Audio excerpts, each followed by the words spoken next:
SAW, hiduplah seperti mana kamu melihat Allah. Kalau kamu tidak mampu melihat, percayalah, yakinlah Allah sedang melihat. Jadi maknanya sekarang ni, melihat Allah Ta'ala ni berarti kata lain adalah ingat Allah. Ingat Allah. Dan ingat Allah ni lah menjadi agenda kita sekarang. Kita nak ingat Allah. Alangkah malangnya, hari ini Allah kata dalam surah Sajadah ayat 9, hakikatnya qalilan ma tashkurun, sedikit sangatnya ingat Allah. Summa sawwahu wa nafakha fihi min ruh waja'alakumus sam'a wal absara wal af'idah qalilan ma tashkurun. Allah tiupkan roh dan jasad kita, di dalam jasad kita ni Allah bagi penglihatan, Allah bagi pendengaran, tapi sedikitlah yang syukur. Ini ingat Allah, syukur ni ya Allah. Kalau mula pun dah tak betul, agak-agak ujung-ujung memang kita boleh betulkan di pertengahannya, tapi kita bimbang nak betul di pertengahannya perlukan kehancuran. Bimbang diingatkan dengan cara peringatan melalui ujian yang menyakitkan. Duit di dunia, bila dunia sifat dia tinggal, sifat dia tipu, sifat dia fitnah.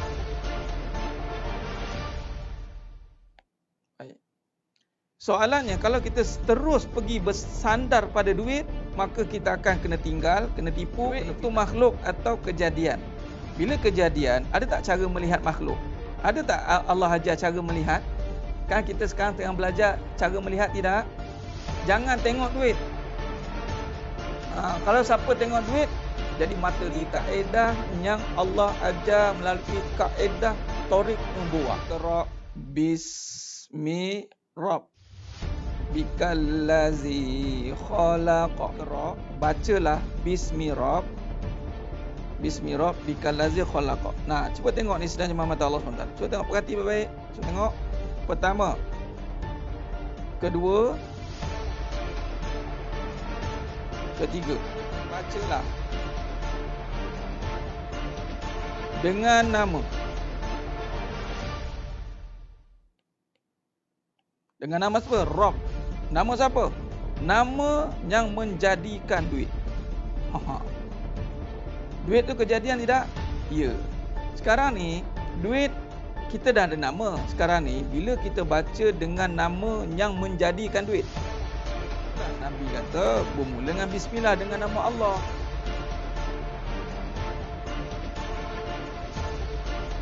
Baik, nama Allah ni lafzul jalalah. Itu anchor dia. Nampak? Bila dengan nama Allah, yang lebih khususnya apa? Khususnya adalah rezeki. Okey, pecahan lagi, kaya. Sebab kaitan kaya dengan rezeki ni seringkali dikaitkan dengan duit. Maka ini satu kemuliaan. Allah muliakan kita. Yang mana kita ni hina, tapi Allah muliakan dengan tempat yang mulia, dengan majlis yang mulia, dengan amalan yang mulia. Alhamdulillah, apabila Allah muliakan, Allah berikan kemuliaan untuk mengimarahkan kembali masjid. Subhanallah. Satu perkara yang sangat indah. Asal kita itu hina, dari air mani yang hina. Namun apabila Allah nak muliakan kita, maka Allah letakkan kita di tempat yang Allahumma salli ala Muhammad wa ala. Allah itu mengatasi hak segala-galanya. Kita tunaikan hak Allah dahulu, barulah hak kita ini akan disempurnakan. Hak Allah ni, Allah suruh iblis, yang mana sebelum itu Azazil lah. Wa iz qulna lil malaikati isjudu li Adam fasajadu. Dan hidup kita ni bermula dengan kisah iblis lah. Dan kisah Nabi Adam AS. Bermula kisah Nabi Adam AS, kisah iblis itulah datangnya cerita kita. Iblis diberi tugas, ada dua. Nabi Adam AS diberi tugas, iblis yang nama Azazil pun diberi tugas. Iblis gagal melaksanakan tugas, Nabi Adam AS berjaya melaksanakan tugas. Kata iblis ni, dia pencetus. Apa cetusan dia? Dia akan cetusan dia adalah mencetuskan perbalahan, mencetuskan provokasi. Kerana apa?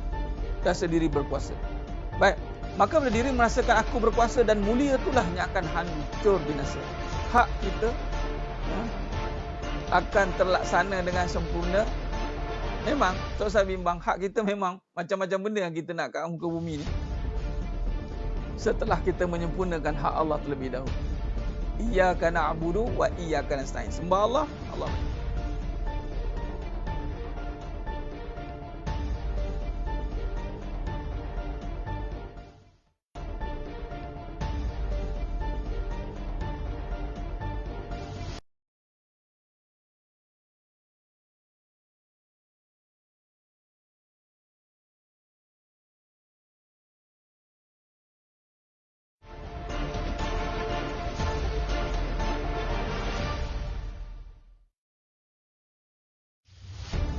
Nabi SAW, hiduplah seperti mana kamu melihat Allah.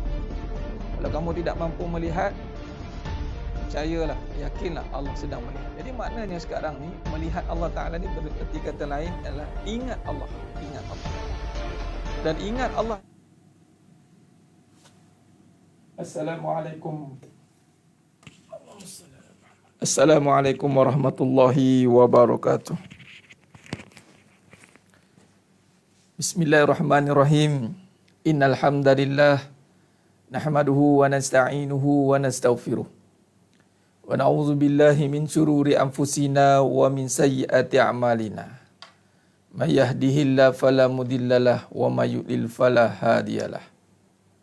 Asyhadu an la ilaha illallah wahdahu la syarikalah wa asyhadu anna Muhammadan 'abduhu wa rasuluh. Allahumma salli ala Muhammad wa ala ali Muhammad. Rabbi yassir wa la tu'assir rabbi tammim bil khair.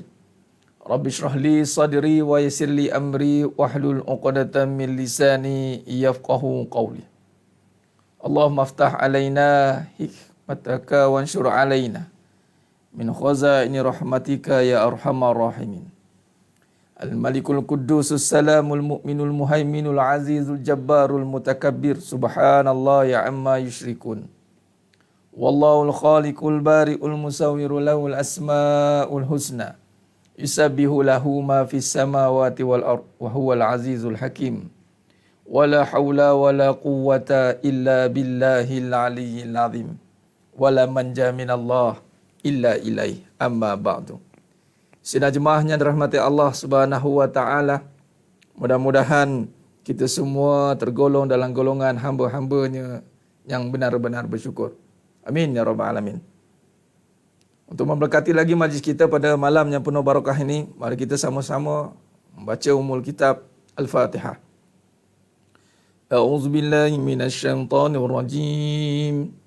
Bismillahirrahmanirrahim.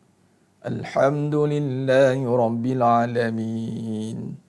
Ar-Rahmanir-Rahim. Maliki yawmiddin. Iyyaka na'budu wa iyyaka nasta'in. Ihdinas siratal mustaqim. Siratal ladzina an'amta 'alaihim. Ghairil maghdubi 'alaihim waladdallin. Amin.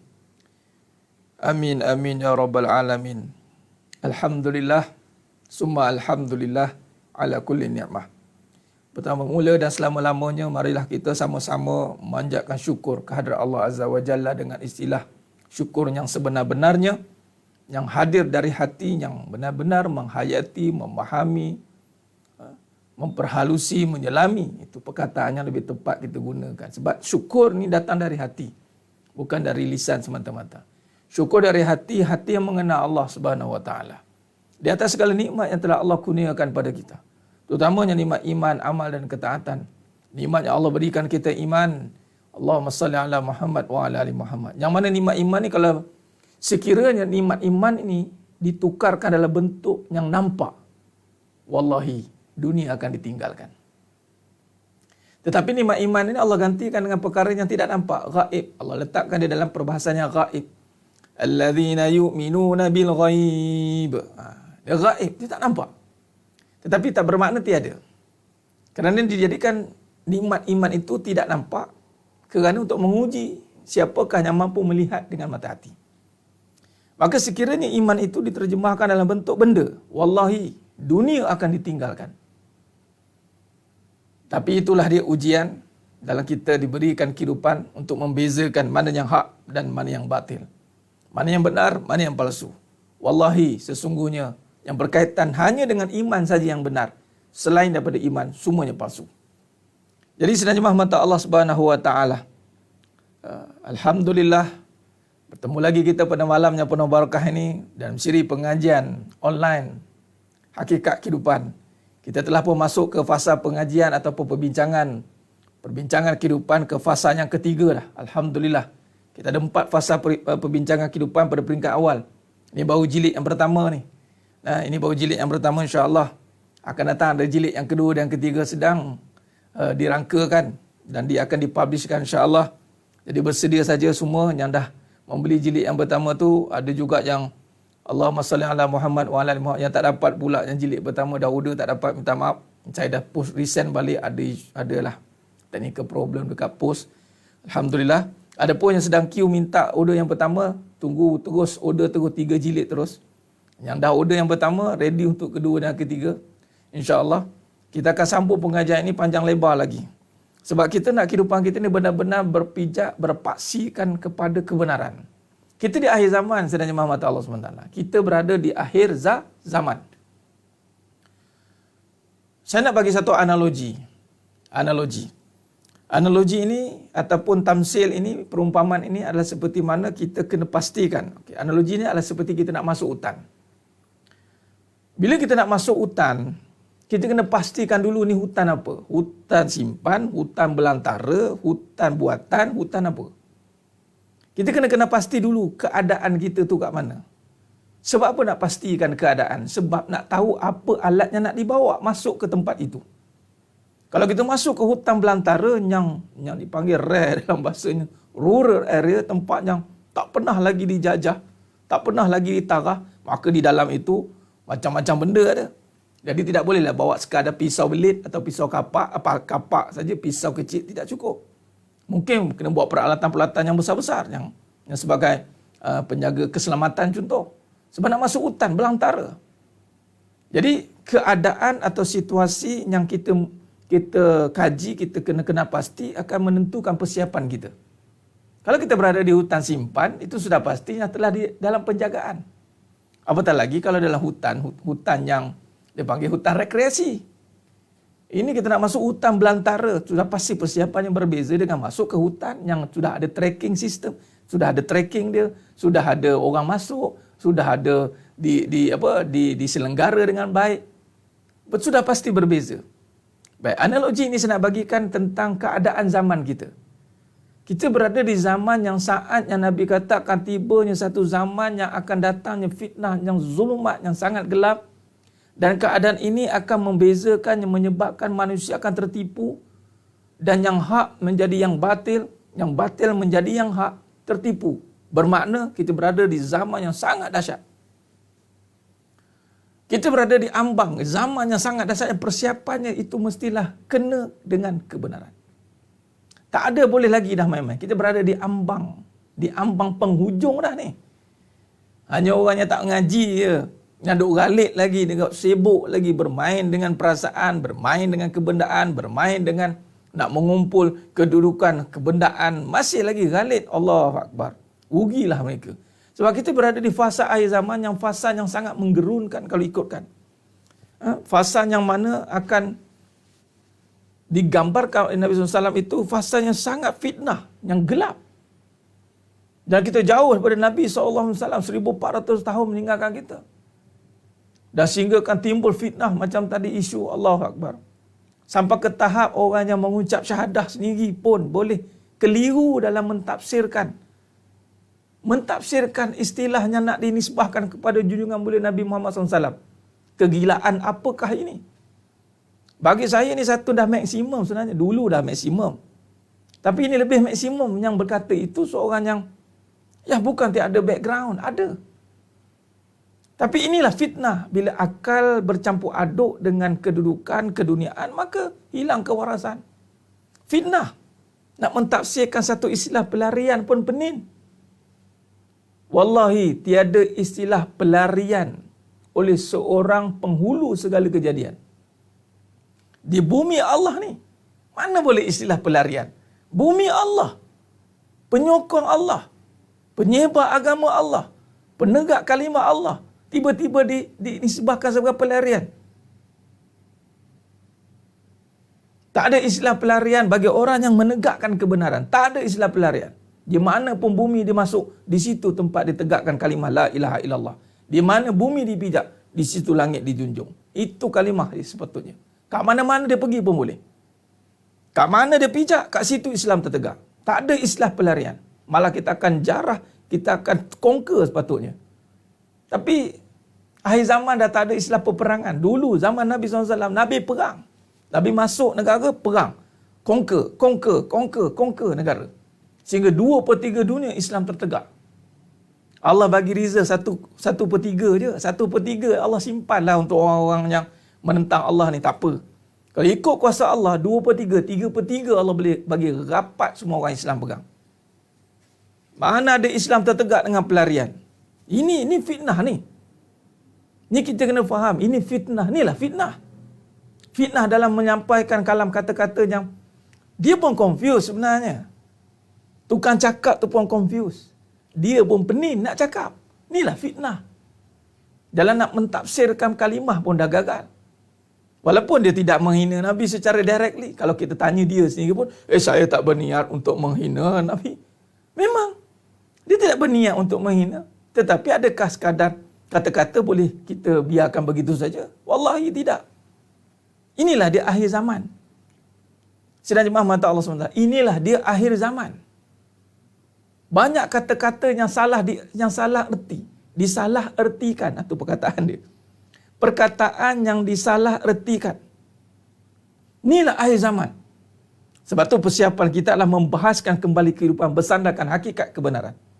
Kita tak ada cara lain. Islam dah tertegak lama. Tiada istilah sepatutnya kita merempat di bumi Allah Ta'ala sekiranya kita berpihak kepada Allah. Tak ada istilah. Yang menjadi pelarian, yang menjadi perempat, yang menjadi orang yang menangguk di air yang keruh, ayat begitulah, adalah orang yang menentang Allah. Orang yang menentang Allah tiada tempat di atas muka bumi Allah Ta'ala ni. Itu dia. Orang yang tidak menegakkan hukum Allah tidak ada tempat di atas muka bumi Allah ni. Orang yang menentang syariat Allah. Ni tak usah ceritalah syariat yang besar-besar kepimpinan negara ni. Orang yang tidak tutup aurat, orang yang menentang Allah, orang yang tidak memuja-muji Allah, orang yang tidak ingat Allah, dia tidak ada tempat di atas muka bumi Allah. Tak usah nak kata, jangan kata main-main. Jangan kata, kita ni ustaz, kita ni ditindas di akhir zaman. No, tidak. Selagi mana kita perjuangkan kalimah la ilaha illallah Muhammad Rasulullah, kita tidak akan pernah dipinggirkan oleh Allah Ta'ala. Kita ada tempat di atas muka bumi Allah ni, di mana-mana pun kita pergi. Fa'ainama tuwallu fasamma wajhullah. Surah Baqarah 115. Kemana pun pergi, di situ Islam patut ditegak. Jadi tak ada istilah perempat, pelarian tak sewajar, tak selayaknya diletakkan kepada pejuang kebenaran. Jadi sebab tu siapa juga semua yang menonton malam ni, sekiranya anda semua berada di pihak kebenaran, tiada istilah untuk bersedih ke atas muka bumi ni. Tak layak untuk bersedih dengan dunia ni. Kita dijadikan bukan untuk dunia, kita dijadikan untuk Allah Maha Pencipta. Mana mungkin boleh disedihkan dengan keduniaan. Sungguh murah nilai kita, tiada ertinya kalau kita nangis kerana keduniaan. Jadi kita hari ini sedang jemaah mata Allah SWT. Inilah dia akhir zaman. Inilah dia akhir zaman. Yang mana hari ini kita akan keliru dalam menyampaikan kebenaran. Keliru dalam kalimah kata-kata. Allahumma salli ala Muhammad wa ala ali Muhammad. Baik, kita belajar daripada politik semasa. Tidak mengapa. Tetapi politik rumah tangga lebih parah, lebih bahaya. Lebih parah, lebih bahaya. Saya nak kaitkan. Saya jumpa satu hadis Nabi SAW, Sahih Bukhari. Yang mana mafhum hadis, saya tak baca matan dia. Mafhum hadis, saya mafhumkan saja. Yang mana Nabi SAW sabda mafhum hadis, di atas lautan ada singgah sana syaitan, iblis. Yang mana singgah sana ni berada di lautan, wallahu alam di mana. Dan setiap hari general dia memberi arahan untuk memporak-perandakan manusia. Dan general itu siapa? Itulah Iblis, pengasas bagi segala kejahatan di alam jagat raya ni. Dan nak bagi tahunya, porak-peranda yang paling besar bukan kat politik. Politik ni minor je. Minta maaf cakap. Politik minor saja. Politik minor subjek. Saya boleh bahaskan. Saya boleh pertahankan subjek ini. Kalam kata ni saya cakap dengan kebenaran. Sebab apa? Politik sekadar minor subjek. Why? Sebab politik datang kemudian. Yang datang awal itu bukan politik, tetapi rumah tangga. Tengok Nabi bangun kehidupan dengan apa dulu? Dengan rumah tangga. Nabi diberikan pasangan yang begitu hebat, Sayyidatina Khadijah radhiyallahu anha. Bagaimana nak mengurus negara kalau rumah tangga pun huru-hara? Bagaimana nak urus negara, balik rumah kena conquer dengan isteri? Saya minta maaf cakap, bab ni saya lantang sikit bab ni.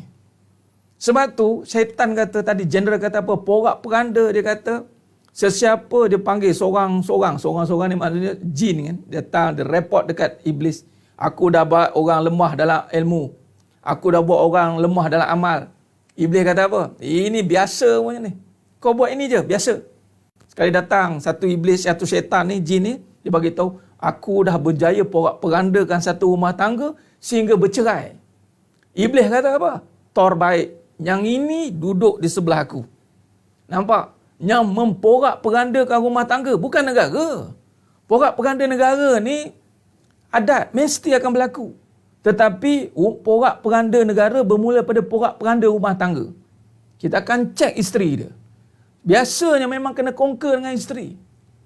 Fitnah paling besar, Nabi kata, mafhum hadis, riwayat Bukhari wa Muslim, takutlah kamu dengan dunia dan wanita. Balik cerita kat luar, berdegang-degang cerita. Pentadbir negara, balik rumah kena conquer dengan isteri. Apa cerita? Porak-peranda rumah tangga, politik rumah tangga, rampasan kuasa dalam rumah tangga lebih dahsyat berlaku.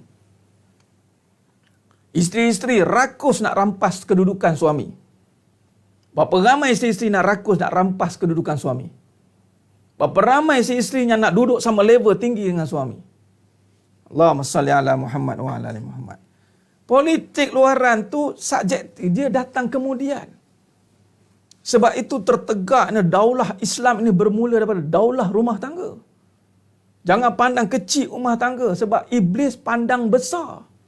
Iblis pandang sesiapa dia punya kuncu-kuncu yang berjaya menghancurkan, memporak-perandakan rumah tangga, dia dapat tempat di sisi iblis paling dekat. Bukan porak-perandakan negara. Porak-perandakan negara ini setelah rumah tangga huru-hara, yang di dalamnya itu ada maksiat, ditambah pula hadis tadi, mafhum hadis, dengan arak dan judi. Bila seorang pemimpin yang tidak ada izzah untuk memimpin negara, dia tidak akan mampu mentadbir dunia. Dunia rumah tangga pun huru-hara. Ini yang berlaku akhir zaman. Apabila rumah tangga dipandang biasa, lepas tu bawa main-main. Oh, isteri je gelak-gelak. Buat isteri je gelak-gelak. Macam mana nak mentadbir negara kalau isteri seorang pun huru-hara? Orang guna ayat ni kan, macam mana nak mentadbir isteri lain, nak kahwin lain, isteri seorang pun huru-hara? Tak. Saya akan gunakan macam mana nak mentadbir negara kalau dengan seorang isteri pun huru-hara. Ustaz, dia kahwin dua Ustaz, okey dia. Tak. Bukan istilah kahwin dua. Adakah isteri dia ini benar-benar tunduk dan patuh pada suruhan suaminya? Sami'na wa ata'na. Biasa kahwin dua, kahwin tiga, isteri pertama pun banyak cakap juga. Banyak cenggadak juga. Minta maaf, malam ni saya mood lain sikit. Mood, orang kata apa? Mood orang petik Swiss. Dia pantang kan? Saya cukup pantang kalau orang sentuh-sentuh Nabi ni. Dulu kita tengok, tapi kalau dah sampai tahap ke, dan tak ada pula nyentok meja dekat parlimen pula tu. Patut tengah cangkap, tuntok meja lah, bangun, bangkit. Kadang, ya Allah, geram pun ada. Tengah cakap tu ambil kasut baling ke lain kali. Tengah cakap tu ambil kasut bak baling si biji. Habis cerita. Ni boleh pula habis sampai ke habis pula tu. Ni marah ni. Bila kita tengok balik, sebab tu bina kekuatan dalaman dulu. Bina kekuatan dari dalam rumah tangga tu kena bina cukup-cukup baru keluar. Kalau isteri pun tidak faham tentang misi dan matlamat tujuan perjuangan, tak payah nak sembang cerita tentang pembangunan negara. Marah benar tak? Iyalah. Nampak sangat? Ya Allah. Tahulah. Allahumma salli ala Muhammad wa ala ali Muhammad. Ha? Ya, Tuan Syafiq Farhan. Sebab tu saya tulis. Siapa baca komen saya yang terbaru saya buat? Ingat, Hagia Sophia 86 tahun tidak pernah bergema azan, kini bergema juga.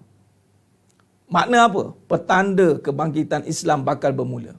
Siapa yang akan berada dalam kebangkitan Islam ni? Pertama sekali adalah mereka yang duduk pada perjuangan kebenaran. Mereka tidak terkesan dengan kebenaran. Kebenaran tu bermula dari rumahnya, tidak terkesan dengan isterinya. Isteri ni kena selesai dulu. Isteri kena selesai dulu. Nampak? Ini dia jadi.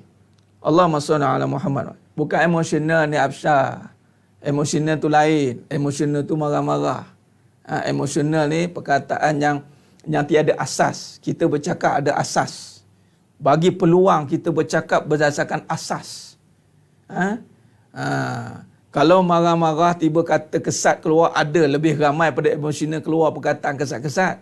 Kita bercakap, ingat lagi. Nabi kata apa? Kata baik atau diam. Kadang-kadang kita emosional, orang perempuan ni Absah, puan. Kadang-kadang emosional bila suami nak kahwin lagi. Emosional. Itu emosional. Marah, mengamuk. Itu emosional. Allahumma salli ala Muhammad wa ala ali Muhammad. Itu emosional. Okey. Isunya apa? Ni cikgu ni. Isunya akhir zaman. Saya nak mulakan tadi. Kita berada di akhir zaman. Akhir zaman penuh dengan kepalsuan. Yang mana palsu jadi benar, benar jadi palsu. Sampai keliru. Kelirunya diterjemahkan dalam tampuk pimpinan yang tertinggi ni dalam parlimen. Contoh. Perkataan pelarian pun pening nak explain. Sampai tersalah letak pada yang tak sepatutnya. Yang mana pelarian diletakkan pada yang tak sepatutnya. Penghulu bagi segala kejadian. Islam ni tidak jadi pelarian pun di mana-mana. Kerana Islam milik Allah. Di bumi Allah. Tidak wajar dikatakan begitu. Kita bukan perempat di bumi Allah. Itu maksud dia.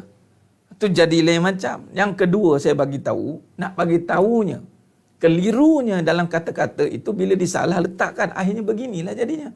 Dan tak bangkit pun. Tak bangkit pun nak marah. Inilah masa sepatutnya nak marah. Nak marah, biar marah pada tempat. Nak emosi, biar emosi pada tempat. Jangan pertahankan diri. Jangan pertahankan diri. Pertahankan Nabi. Baru betul. Allahumma salli ala Muhammad wa ala ali Muhammad. Ya Tuan Syafiq Farhan, confuse kita dengan fitnah. Fitnah ni yang membuat kita confuse. Okey, baik. Jadi sebab tu kita kena dengan persiapkan diri dengan kebenaran. Saya tak nak kupah panjang-panjang bab tu. Cerita panjang pun tak guna kalau kita tak faham hakikat kehidupan kita ni bagaimana. Kita cerita panjang berdentang dentum pun cerita, kalau tidak faham akan kedudukan kehidupan kita bersandarkan kebenaran pun tak guna juga. Sebab itulah alhamdulillah syabas dan tahniah.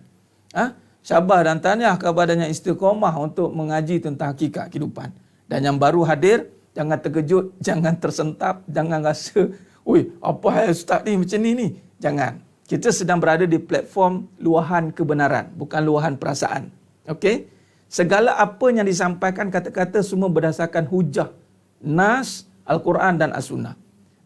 Dan kita akan menungkak arus. Ada yang komen, ustaz, menungkak arus perbahasan dia. Memang. Perbahasan kebenaran memang menungkak arus. Sebab banyak perkara yang disampaikan dengan kebatilan, bercampur aduk dengan perasaan. Contoh-contoh yang diberikan itu bersandarkan banyak campur aduk. Macam contoh tadi terang-terang, pelarian.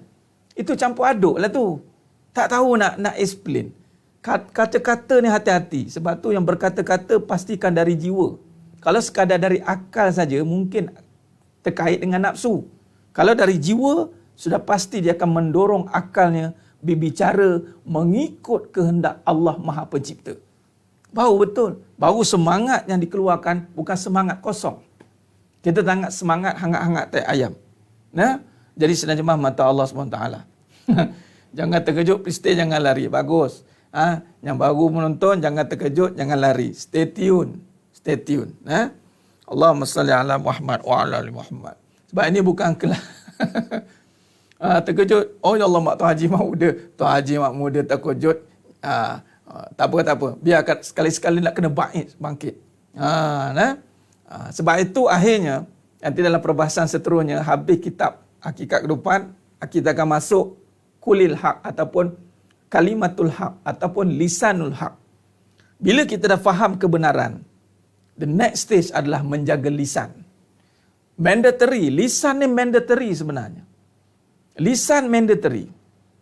Dalam satu riwayat, Luqmanul Hakim diminta oleh seorang penjaga ladang. Luqmanul Hakim berkhidmat di satu ladang.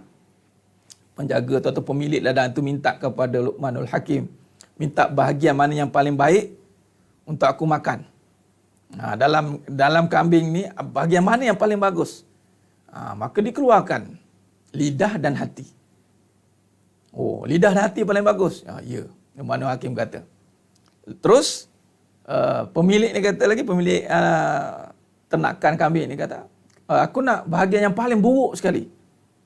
Maka diberikan oleh Luqmanul Hakim lidah dan hati.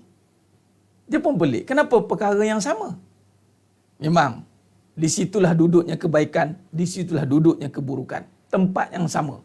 Dia tapi tidak berkongsi. Sama ada baik semuanya. Kata Nabi SAW. Ala inna fi jasadi mudghah. Fa iza saluhat jasada kullu, fa iza fasadat jasada kullu, ala wahya qalbi. Kalau hati ni baik, lisannya baik. Kalau hati ni buruk, lisannya buruk. Tidak akan berlaku sebaliknya. Tak ada istilah hati baik, lisan buruk, tak ada. Tak ada istilah begitu. Lisan, lidah umpama teko. Dikeluarkan air kopi, bermasuk dalamnya kopi. Kalau dikeluarkan air teh, di dalamnya teh. Tak ada istilah keluar teh dalam kopi. Itu tiada istilah begitu. Allahumma salli ala Muhammad wa ala ali Muhammad. Allahumma salli ala Muhammad wa ala ali Muhammad. Baik. Jadi sudah jemaah mata Allah SWT. Dia sabar ni, sabar bertempat itu, sabar menyampaikan kebenaran. Wa tawasau bil haqq. Sabar Tuan Fat ni, sabarnya ni, saya sebenarnya timbulnya cerita sikit lah. Kajian hakikat kehidupan yang timbul setelah kajian tentang akhir zaman sebenarnya. Bagaimana peristiwa-peristiwa kehidupan yang keliru, dajjalnya, tentang fitnah akhir zamannya. Akhirnya, kalau kita bercerita benda itu ulang-ulang, kalau tak ada persiapan pun tak guna juga. Maka sekarang ni sebenarnya sedang sabar membina kembali keyakinan. Betul tidak? Satu-satu kita bahas, satu-satu. Nampak tidak? Satu-satu kita bahas. Kita hancurkan kebatilan-kebatilan dalam diri. Kekeliruan-kekeliruan yang kita dah selama ni tanpa sedar masuk meresap dalam doktrin fikiran kita. Inilah kesabaran. Kita tidak tiba-tiba nak pergi serang kosong, tidak. Jangan, kita bina dulu dengan kebenaran. Faham dulu hakikat kasih sayang apa. Faham dulu, jangan ada isu-isu berbangkit. Ini namanya sabar. Sabar membina kebaikan. Sabar bertahan dengan kemaksiatan. Sabar bertahan dengan kemungkaran yang mana menekan kita. Perbahasannya panjang lebar itu. Allahumma salli ala Muhammad wa ala ali Muhammad. Khair. Jadi sebenarnya mata Allah SWT. Jadi kalau ikut hukum itu perang saja Tuan Ismail bin Din. Yang mencela Nabi SAW itu tak boleh dibiarkan. Tapi berbalik kepada pemerintah lah. Kita ada kuli amri minkum. Biar pihak yang bertanggungjawab memikirkan isu itu. Tidak salah kiranya kita terkesan dengan keadaan itu dan kita bangkit dan baiz mempertahankannya. Kita nak luahkan kebenaran, bukan luahkan perasaan. Lagi sekali ya. Perbincangan hakikat kehidupan. Apa pun yang anda lihat, apa pun yang anda saksikan, ini hanyalah luahan kebenaran. Tiada istilah luahan perasaan dalam kajian ilmu ni. Tak ada. Siapa yang dah biasa ikuti akan faham insya-Allah.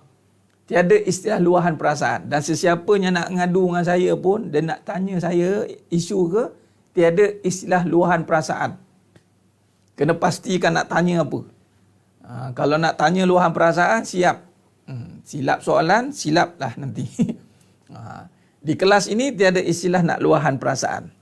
Saya ustaz, sepatut tak dia buat gini? Tu cakap dengan perasaan lah tu. Kalau cakap kebenaran tidak begitu. Cakap dengan kebenaran dia mencari solusi. Mencari hakikat hikmah kejadian. Itu cakap kebenaran.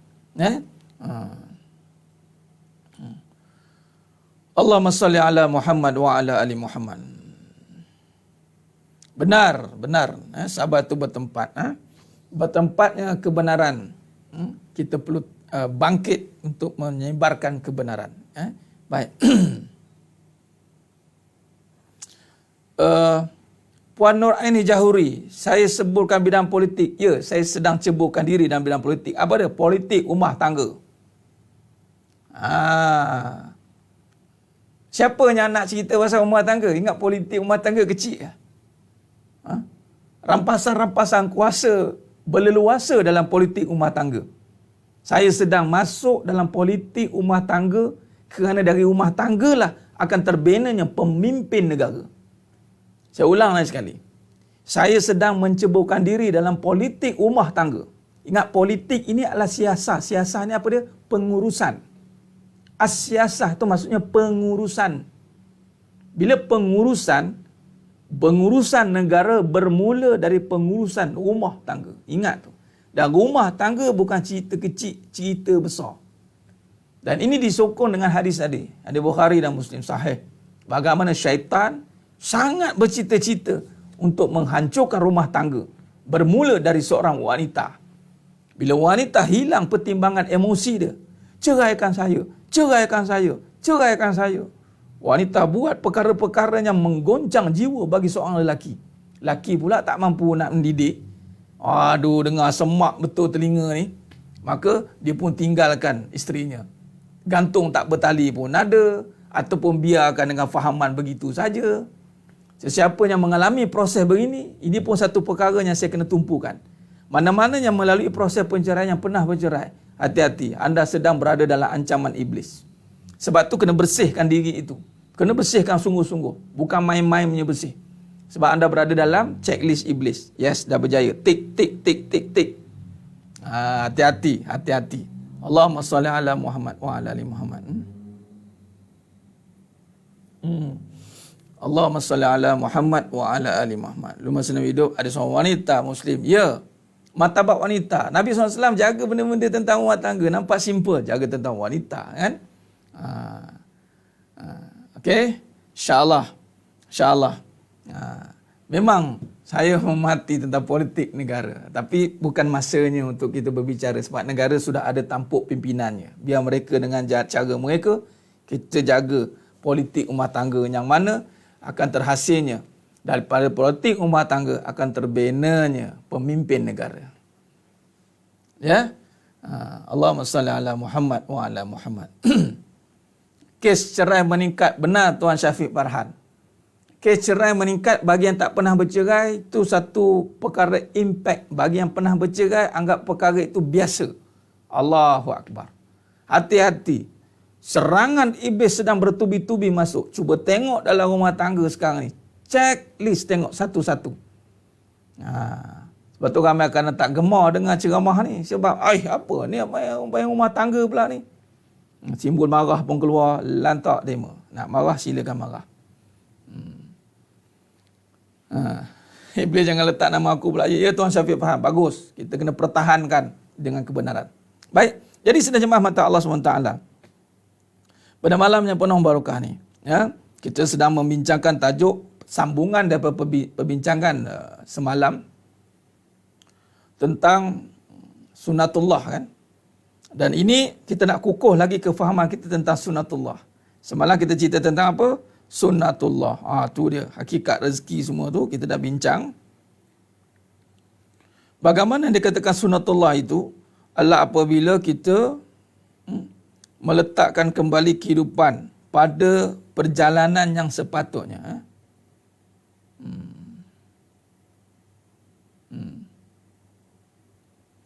Ya, benar Tuan Ismail bin Din. Itulah Ustaz yang protes tak mengaji. Betul lah. Betul lah Ustaz, saya pernah bercerai. Saya bukan kata anti pada perceraian. ada hikmah dan takdir. Tapi kena ingat, perceraian itu termasuk dalam list kejayaan besar bagi iblis. Hati-hati. Yang pernah bercerai nak kahwin, hati-hati. Anda bawa virus itu masuk dalam rumah tangga baru. Hati-hati. Adakah anda dah bersihkan virus itu? Belajar hakikat kehidupan untuk bersihkan virus itu. Hati-hati. Allahumma salli ala Muhammad wa ala ali Muhammad. Khair.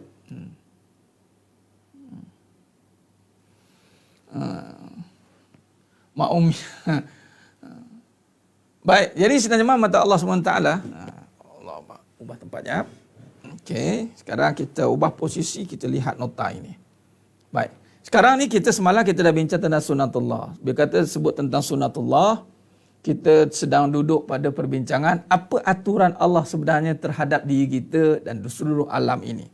Maka kita dah bincangkan aturan Allah. Allah aturkan hidup kita untuk akhirat sebenarnya. Jadi pada akhirat itu, jalannya itu yang kita tuju. Kiri dan kanan itu dunia, kita bincang semalam. Kiri dan kanan itu dunia. Dunia itu berada di dalam gaung. Siapa turun ke bawah gaung, bimbang-bimbang tak boleh naik. Dan jangan bawa naik dunia. Dunia tidak boleh duduk pada jalan untuk menuju akhirat. Tidak boleh. Habis yang nak bawa balik ni apa Ustaz? Pahala di dunia. Tengok dunia, naikkan pahala. Tengok dunia, naikkan pahala. Bukan naikkan dunia. Baik. Allahumma salli ala Muhammad wa ala ali Muhammad. Benar Cikgu Anis. Pencerahan satu checklist. Checklist bukan checklist kecil. Checklist besar. Nombor 1 ranking tu. Nombor 1 ranking tu. Ya Maman. Allahumma salli ala Muhammad wa ala ali Muhammad. Baik, jadi sekarang ni Tariq, jalan menuju ke akhirat. Kiri kanan itu dunia. Kita berada di dunia. Perjalanan kita menuju ke akhirat. Atas jalan apa? Jalan kebaikan. Jalan mati. Inilah sunatullah. Inilah aturan Allah. Aturan Allah, Allah jadikan dunia itu benda mati. Siapa turun ke mati, dia mati. Maka naik, duduk atas jalan ilmu. Terus kepada akhirat, dia akan hidup. Siapa diri dia untuk akhirat, dia akan hidup. Allahumma salli ala Muhammad wa ala ali Muhammad. Sidik dalam menegak amanah, dalam mendedahkan fatonah, dalam mencari hikmah. Oh, mantap. Boleh Tuan Ilyas. Boleh. Boleh begitu. Jadi dunia berada di bawah. Ni kita bincang semalam lah. Saya murajaah balik. Mungkin ada yang baru mengikuti. Baik. Jadi kalau kita lihat perjalanan kita itu tidak boleh bawa dunia. Kita kena bawa ilmu. Kita kena bawa ilmu dan pahala. Ilmu yang nak boleh bawa pahala. Nampak? Jadi ilmu akhirat lah. Jadi ilmu akhirat itu digunakan untuk bawa pahala. Sebab kalau tak belajar ilmu akhirat, tak boleh bawa pahala. Ilmu dunia untuk uruskan saja. Belajar ilmu dunia untuk uruskan saja dunia. Tapi nak jadikan dunia itu pahala, kena ada ilmu akhirat. Ini sunatullah. Ini sunatullah. Dia tidak boleh kata, yelah Ustaz, kita dunia pun nak juga, akhirat pun nak juga. Dia tak ada nak juga. Juga tak ada. Satu aja, akhirat. Dunia, kita gunakan dia. Kita peralatkan dia. Macam mana nak gunakan dunia? Okey, ambil ilmu dunia. Sebab nak uruskan dunia. Ilmu duit, ada ilmu duit. Ada Ustaz? Ada. Tapi duit sekarang tak cukup. Sebab duit tidak dikira di sisi Allah. Selagi duit tidak ditukar menjadi pahala. Oh, begitu ya Ustaz? Ya. Maka utamakan pada yang menjadikan pahala di sisi Allah. Maka jadikan belajar ilmu pahala. Itulah ilmu akhirat. Dan itu yang hidup. Itulah yang hidup. Pahala yang menghidupkan kita. Dunia mematikan kita. Sebab tu orang yang banyak cerita tentang dunia, mati hatinya, mati akalnya, bicara pun tiada gunanya. Orang mati bercakap, kata-katanya tidak memberangsangkan orang yang mendengar. Orang mati bercakap, kata-katanya perbincangan yang membimbangkan. Dipanggil apa? Bincang bikin bimbang. Orang yang hidup hatinya, perbincangannya adalah perbincangan yang membimbing supaya tidak keluar daripada membimbing manusia pada keluar daripada jalan kebimbangan. Itu sepatutnya. Allahumma salli ala Muhammad wa ala ali Muhammad. Jadi makam dunia ni makam lihat. Makam akhirat, makam ingat. Kita dah sentuh tentang ni. Okey, kita ulang kaji. Allahumma salli ala Muhammad wa ala ali Muhammad. Okey. Jadi kalau dunia akhirat, ya, dunia dan akhirat itu sebenarnya kebaikan, jalan kebaikan. Rabbana atina fid dunya hasanah wa fil akhirati hasanah wa qina azabannar. Ya Allah, kurniakan kebaikan di dunia, kebaikan di akhirat. Jadi yang nak dicari itu adalah kebaikan. Jadi kebaikan itulah yang kita nak bawa, kebaikan. Ini jalan kebaikan ni. Maka dunia lihat, makam dunia makam lihat, makam akhirat makam ingat. Lihat dunia mesti ingat pada akhirat. Itu sepatutnya. Jadi contoh, tengok duit ingat pahala, tengok duit ingat pahala. Dia. Tengok duit ingat pahala, tengok duit ingat Allah. Duit itu terjemahan rezeki. Semalam kita ceritakan, duit itu terjemahan rezeki. Macam mana kita tengok ikan kembung, sayur, kita tengok apa segala barang yang Allah jadikan itu, ya, di kedai, di pasar, kan? Macam itulah duit. Jadi tengoklah ni rezeki Allah. Duit pun rezeki dari Allah. Bila rezeki dari Allah, ingat Razzaq. Bila ingat Razzaq, ingatlah suruhan Allah. Kembalikan diri kepada kekuasaan Allah. Kembalikan diri pada ketentuan Allah. Jangan buat yang haram. Tinggalkan yang haram. Lakukan yang halal. Allahumma salli ala Muhammad wa ala Muhammad.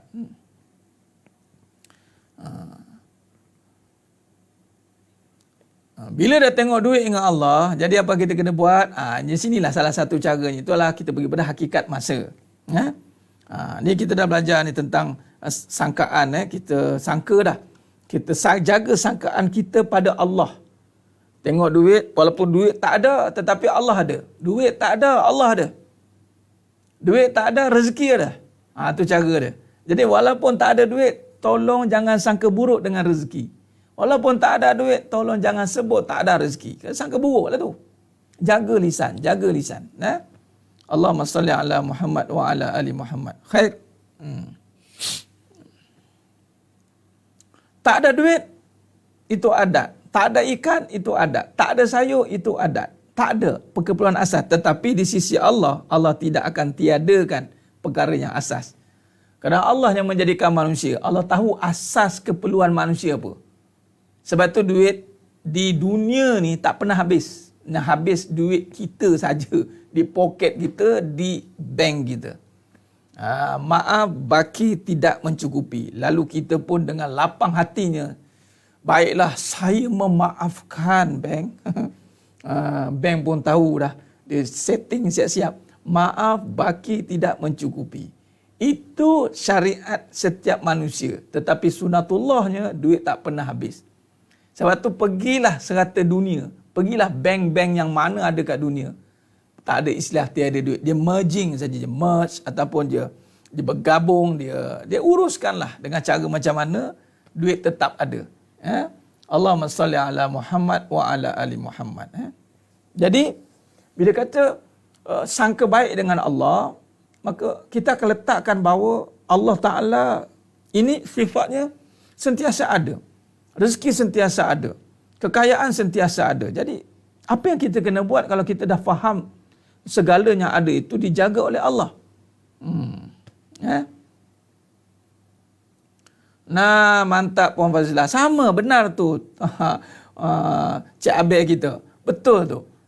Bukan kata ingat duit, ingat Allah. Ingat suami pun ingat Allah. Tengok suami, ingat Allah suruh apa.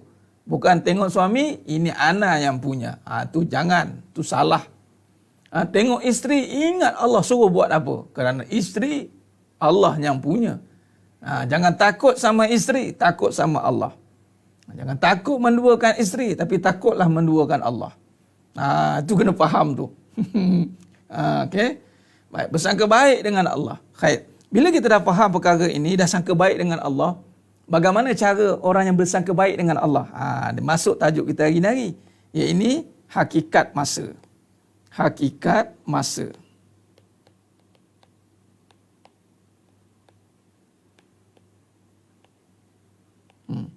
Allahumma salli ala Muhammad wa ala ali Muhammad. Ada juga orang yang bagi ekor-ekor marah tu bahan. Inbox saya tengok apa yang dimarahkan tu. Hakikat masa. Okay? Jadi bila kita dah lihat tentang kefahaman kita bahawa aturan Allah itu sentiasa ada, Allah sentiasa mengatur hidup kita, cuma kita dia tak faham. Lalu kita kena faham tentang bagaimana kita nak menghayati lagi tentang sunatullah, maka kita memahami tentang hakikat masa. Ini tajuk. Dia tidak boleh tiba-tiba cerita masa. Tak ada kena-mengena kan kadang-kadang. Jadi bagaimana kita nak bersangka baik ini? Adakah sekadar sebut? Tidak. Kita kena buktikan, proof, tunjukkan af'al. Perbuatannya apa? Af'al. Perbuatannya apa? Perbuatannya bagaimana? Apakah langkahnya kita nak buat ini? Allahumma salli ala Muhammad wa ala ali Muhammad.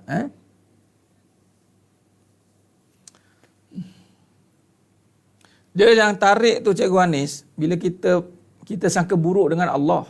Itu je. Jadi, sangkaan buruk kerana kejahilan kita tu menyebabkan perkara tu Allah izinkan berlaku. Kita sangka pada rezeki tiada. Memang tiada lah Allah bagi. Dah? Baik. Baik, jadi sedang mata Allah SWT.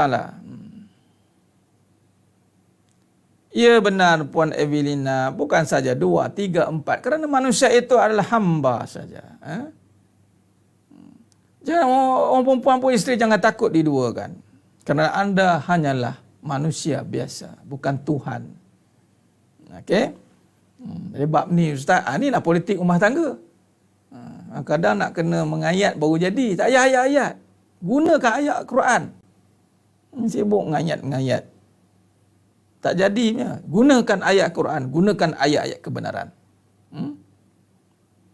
Allah. Puan Juliana. Kami PJJ. PJJ je. Walaupun PJJ tak ada istilah isteri housewife part time. Tak ada istilah part time isteri. Saya tekankan di sini. Tiada istilah part time isteri. Mana-manalah PJJ ke, isteri berkejaya ke, tak ada istilah part time. Full time. Ingat, anda saja tambahkan kerja. Itu saja. Kalau Ustaz, mana mampu kalau satu rumah nak bayar? Itu cerita lain. Mampu tak mampu tolak tepi. Sekarang ni, tak ada istilah part time. Full time. Allahumma salli ala Muhammad wa ala Muhammad.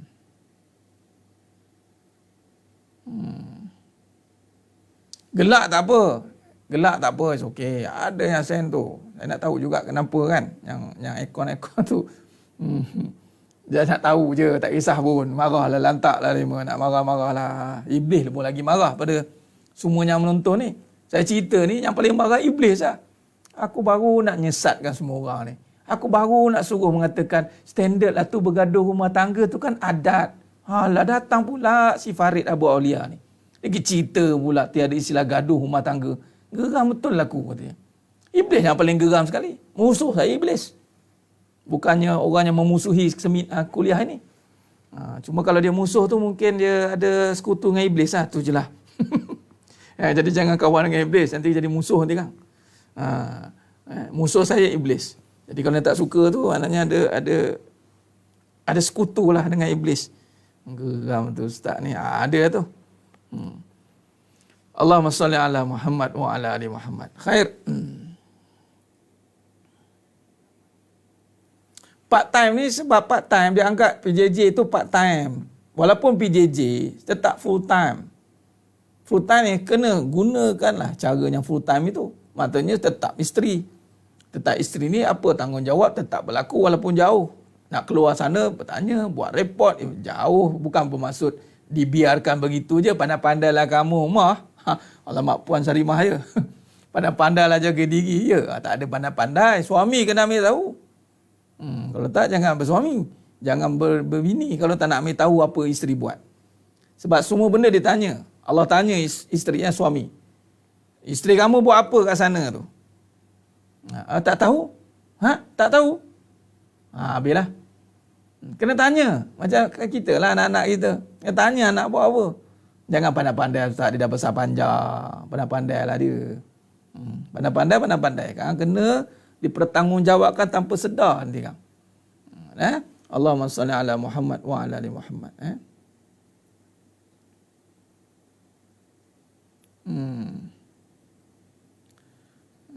full bagus. Baguslah Puan Juliana, yang dah full time tu baguslah. Walaupun BJJ. Sebab kebanyakannya ada yang mengatakan, suka bila suami jauh. Dia ambil peluang kan, ambil peluang. Allahumma salli ala Muhammad wa ala ali Muhammad. Khair. Bagus Puan Sarimah, bagus. Okeylah kalau macam tu. Suami pun kena full time. Suami pun kena full time. Bukan saja isteri yang part time, suami pun kena full time. Khair.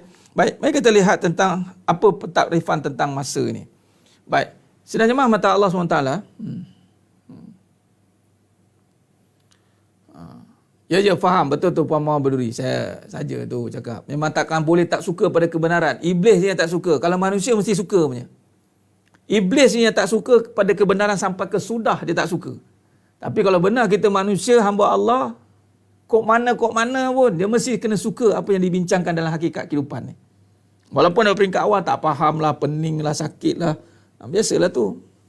Kontak, anda dah direct kontak dengan iblis macam tu lah. Bila ada direct kontak, ada keliru atau pening tu pening. Simptom-simptom keluar. Dah maaf cakap, itulah cerita dia sebenarnya. Sebab kalau tak ada apa-apa simptom, dia akan okey. Dia tenang, lapang, seronok dengar kadang tu. Kan? Baca ayat Quran lah. Kalau kita baca ayat Quran, kan? Pada yang ruqyah, yang kena sampuk tu, kena baca ayat Quran, akan terkeluarlah simptom dia. Tapi yang tak kena sampuk ni, yang dengar kuliah ni, mana ada kena sampuk dah. Alhamdulillah, tak kena sampuk. Tapi ada kena sampuk dunia. Sampuk dunia ni kita tak tahu nak keluarkan macam mana. Bila kena sampuk dunia, dia kena kata-kata kebenaran. Kalau kita sebut Al-Quran, sebut baca ayat Quran, dia menyahut balik. Orang cinta, orang dunia, kalau sebut kita baca Quran, dia suka, dia okey. Berbeza dengan yang kena sampuk sangka iblis, sangka jin-jin semua tu, kalau baca Quran dia panas. Tapi kalau cinta dunia, sebut ayat Quran, dia akan okey. Tapi kita ambil ibrah pada ayat Quran, kita nyatakan ayat-ayat kebenaran, dia mula panas. Dia mula akan naik panas telinga ni. Maknanya dia ada simptom-simptom tu. Ada simptom-simptom penyakit. Contoh, dunia ni hina. Dunia ini bangkai. Dunia ini permainan. Sebelum ni aku tak dengar dunia ni permainan. Memanglah. Dengar dalam bahasa Arab. وَمَا الْحَيَاةَ الدُّنْيَا إِلَّا مَتَاعُ الْغُرُورِ. Itu pun angguk. Ya, betul-betul. Sekali kita tukar dalam bahasa kebenaran, pembohong ke dunia ni. Siapa yang bawa dunia, dia adalah kaki pembohong. Dengar tu kan santap dengar tu. Siapa yang kejahata, siapa yang jadikan hidupnya hanya fact and figure, nak untung saja, cerita berapa income, berapa nak dapat. Tu pembohong besar. Dengar kan sakit jiwa dengar tu kan. Biasa yang sakit jiwa tu mana dia ada bawa benda tu lah. Itu cara dia. Allahumma salli ala Muhammad wa ala ali Muhammad. Baik, dalam hakikat masa ni, surat 18 118. Perkara yang hendak difahami.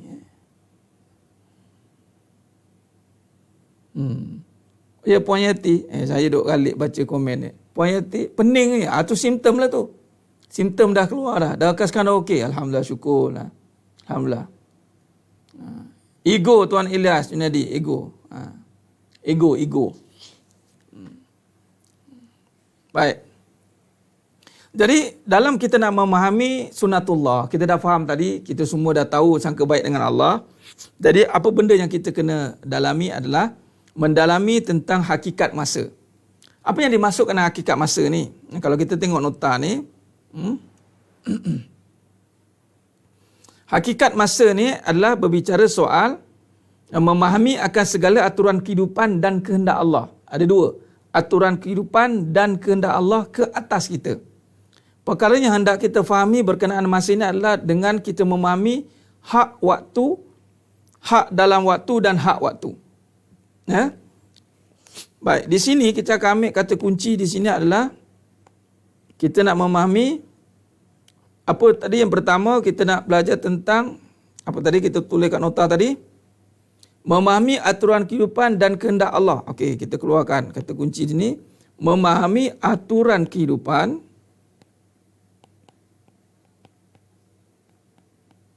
dan kehendak Allah. Baik, maka di sini bagaimana kita nak memahami tentang perkara ni? Aturan kehidupan dan kehendak Allah, Ustaz. Ya, sebab aturan kehidupan kita punya keperluan kehidupan dia panggil. Keperluan hidup. Keperluan hidup ni ada. Yang mana keperluan hidup ni yang dia panggil, saya gunakan perkataan syariat kehidupan.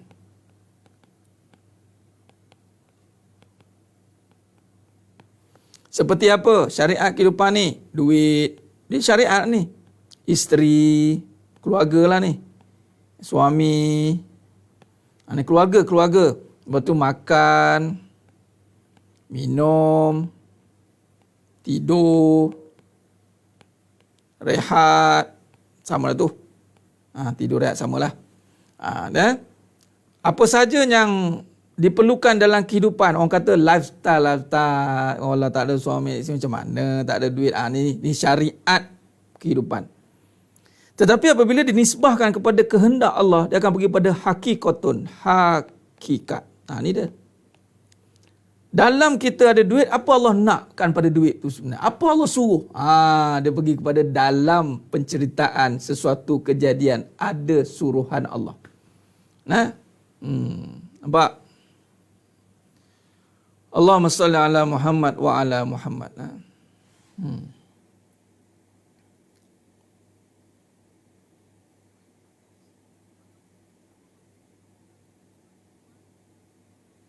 Baik. Baik, maka di sini bila kita dah faham ada kehendak Allah dan aturan kehidupan, maka di sini kita simpulkan untuk kita faham dengan lebih dalam. Kata ini saya ambil pada hakikat tauhid dan tasawuf karangan Al-Imam Syekh Ibn Athaillah Askandari rahimahullah taala. Dia pecahkan, dia panggil hak waktu, hak dalam waktu. Hak waktu, hak dalam waktu. Nampak tak? Ni kena faham. Bab masa, hak dalam masa. Sekarang ni, bila kita nak faham tentang sunnatullah, ia melibatkan masa. Allah mengatur masa. Allah memiliki masa. Dan Allah bersumpah demi masa. Wal asr. Demi waktu asar. Wal asr. Demi waktu asar. Mana masa? Wadduha. Demi duha. Wal layli iza yakhsha. Demi waktu malam. Wasyamsi waduhaha. Nampak? Jadi, sedangkan mata Allah SWT, maka masa itu topik yang sangat penting dalam memahami sunnatullah. Siapa yang gagal memahami masa, maka dia gagal memahami sunnatullah, aturan Allah. Maka ulama pecahkan masa dalam dua keadaan. Hak masa, hak dalam masa. Ataupun hak waktu, hak dalam waktu. Allahumma salli ala Muhammad wa ala Muhammad. Baik, di sini apa katanya? Yang dimasukkan hak dalam waktu adalah segala hak-hak Allah SWT yang telah ditetapkan dan segala suruhan yang telah ditentukan yang berubah bentuk syariat, ibadat yang telah digaris pandukan di dalam rukun Islam yang termaktub di dalamnya segala rukun yang wajib dan segala ibadat yang sunat. Meninggalkan hak-hak dalam waktu yang berubah bentuk kewajipan adalah suatu dosa dan melanggar akan suruhan dan kehendak Allah SWT. Nampak? Hak dalam waktu. Maksudnya di sini adalah, nampak? Hak dalam waktu. Kita bincang dalam hak dalam waktu. Masa, hak dalam masa. Dalam masanya Allah jadikan, maka ada hak-hak yang telah ditetapkan. Yang merupakan suruhan dan larangan. Yang mana kita kaitkan dalam suruhan yang berbentuk rukun Islam.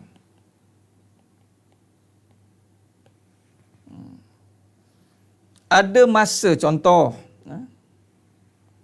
dalam masa kita ada 24 jam.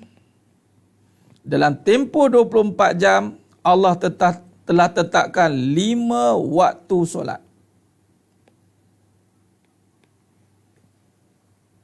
Nah, dalam 24 jam nanti akan ada waktu dipanggil puasa. Dalam 24 jam ini akan ada zakat. Dalam 24 jam ini akan ada haji, umrah. Nampak?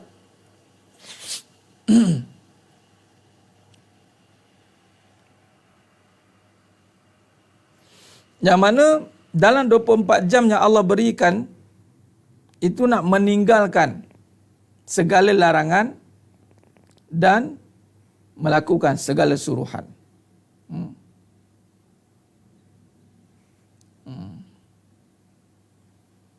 Baik. Jadi sidang jemaah mata Allah Subhanahu wa taala. Puan Ainul Amani, Puan Ainur, simptom yang paling ketara menuntut makanan mengantuk. Tu makna simptom dah sampai.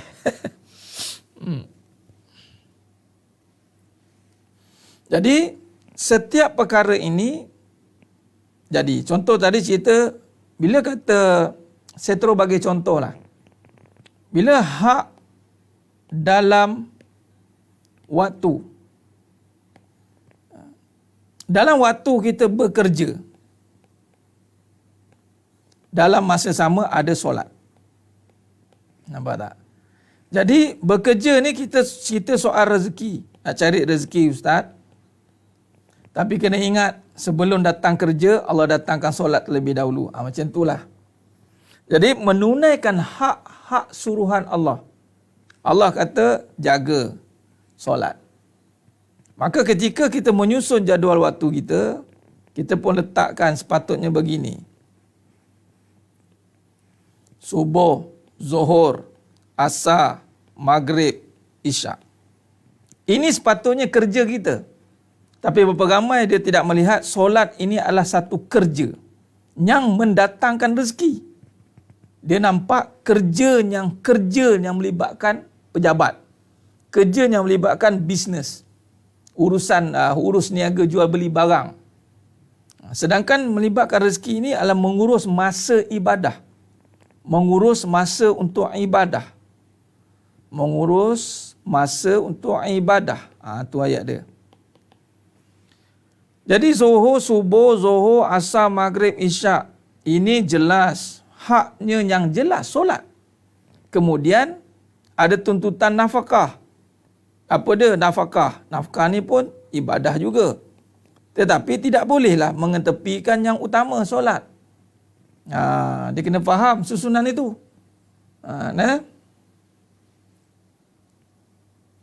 Jadi sementara menunggu, sepatutnya sementara menunggu waktu solat, saya bekerja untuk dapatkan nafkah. Ibadat juga. Tulis. Nampak? Jadi yang diingat yang utama tu hak solat dulu. Sebab solat yang utama. As-salatu imanuddin. Dan solat fi waqtiha, kata Nabi. Solatlah pada waktunya.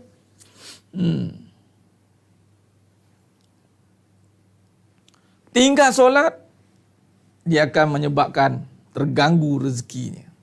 Sebab rezeki melibatkan Allah. Kan rezeki kan, kita dah ingat Allah tadi, dah sangka baik. Jadi kalau dah sangka baik, jagalah masa ini elok-elok. Kalau benarlah sekiranya kita yakin rezeki itu dari Allah, kenapa tidak menjaga waktu solat? Kat sini kita akan nampak dia cakap betul ke tidak.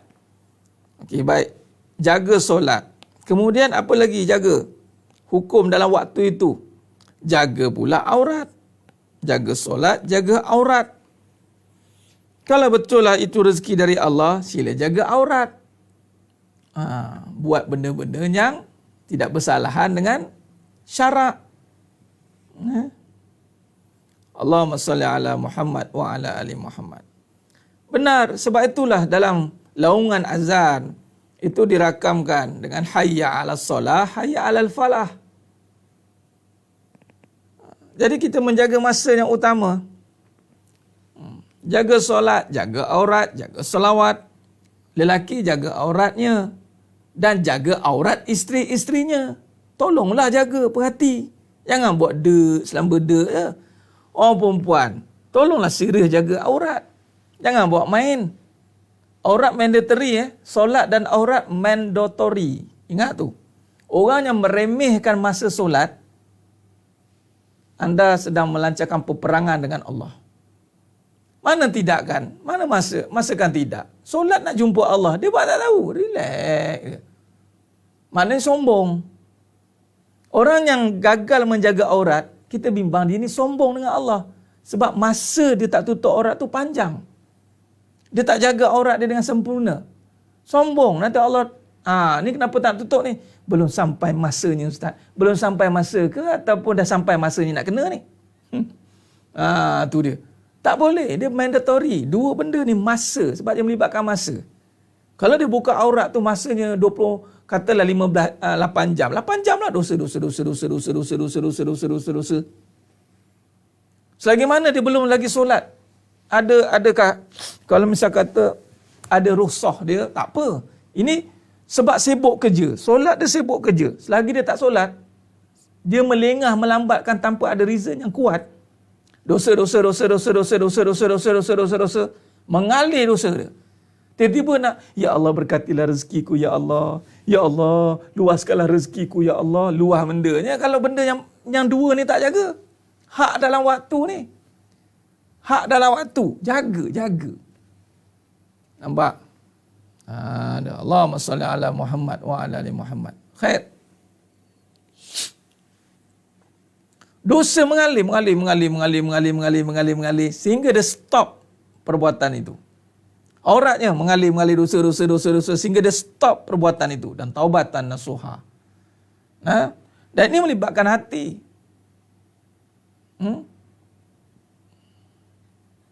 Dia solat, aurat tak jaga. Jagalah aurat pula. Dah solat, bagus dah. Kemudian jaga solat aurat pula. Baguslah. Dia dah solat tu baguslah. Teruskan solat. Jangan sebab tak jaga aurat, dia tak solat pula. Jaga solat. Sempurnakannya. Jaga aurat. Jaga hak dalam waktu. Nampak? Jadi, dalam waktu kita 24 jam, dia pecahkan masa ini kepada inilah bahagian yang utama. Inilah hak dalam waktu. Kalau benarlah kita yakin sangka baik dengan Allah Subhanahu Wa Taala, kita yakin bahawa Allah Taala yang memberi rezeki, sudah pasti kita menjaga ni. Terutama yang meniaga. Yang bekerja mungkin dia terikat dengan jadual kerja.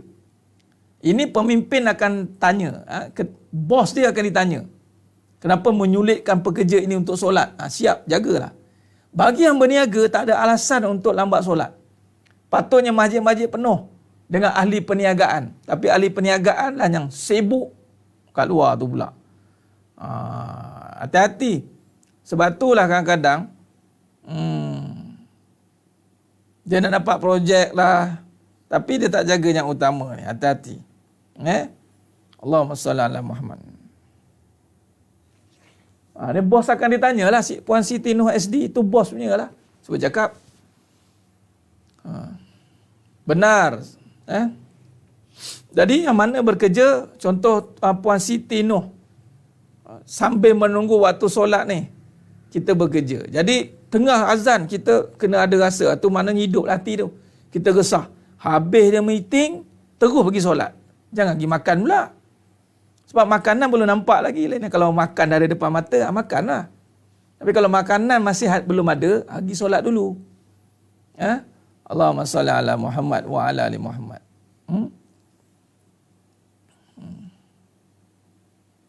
Benar Tuan Zahri Mahsud. Yang meniaga sendiri, patutnya dia ada bebas masa dah. Jangan anda ikat diri anda dengan alasan-alasan yang tak munasabah. Ataupun awal waktu ketika ada orang, ketika diri sendiri dia tidak perjuangkan. Awal waktu pula mesti di masjid. Bagi yang lelaki, afdal tempat di masjid. bukan di shopping mall. Sampai ke Sudan dapat mall lah dia. Masjid dia mall dia. Kalau nak tukar mall jadi masjid. Tepi-tepi tu bawa kedai. Itulah dia Madinatul Munawwarah. Sahabat-sahabat berniaga, tengok. Madinah tu, kalau kita perasan, tepi-tepinya suk. Ni macam ni kan. Ni semua kedai. Nampak? Jadi bila kedai, Madinah masjid. Kan? Sebab apa masjid ni dekat dengan ni? Sebab apa kedai ni dekat dengan masjid? Sebab senang. Allahu Akbar, Allahu Akbar. Berlari masuk. Ataupun dah ready nak masuk dah. Kita dekat juga dengan masjid. Sebab apa? Sebab senang. Lepas habis dia cepat-cepat lagi kat kedai. Tu memang tak boleh pakai. Ada kena cepat-cepat lagi kat kedai. Kedai dekat dengan masjid supaya cepat-cepat lagi ke masjid. Dia kena. Saya dah tengok ada satu mall apa? Malakat Mall ya. Dia dah buat jemaah. Oh bagus tu. Azan kat dalam tu. Tapi masih mall. Alangkah ruginya jadikan mall. Cuba buat masjid. Mall ni berapa harga? Katalah 4 juta. Cuba buat masjid dulu. Kemudian baru tepi-tepinya mall. Apa masalahnya? Terbakar syaitan tak? Allah terbakarlah pula. Kalau masih solat di mall, mana masih pertahankan perniagaan. Itulah tempat saya tak tercakap lagi kan. Saya tengok je. Macam dah bagus dah konsep tu. Azan dia tutup kedai. Memang tutup kedai nak buat macam kat Mekah, kat Madinah tutup kedai. Tapi mereka pergi kat Mekah, kat masjid. Ini tutup kedai, kita solat dalam kedai. Buat apa? Buatlah masjid kat tengah-tengah tu. Dah ada modal besar-besar tu. Buat masjid dulu ni. Buat masjid dulu. Buat centralized system. Masjid, kedai. Sahabat-sahabat tu buat. Sebab tu konsep nak cepat datang masjid. Sebab tiada perniagaan yang lebih menguntungkan adalah dengan berurusan dengan Allah. Surah As-Saff kan. Ayat 10, ayat 11.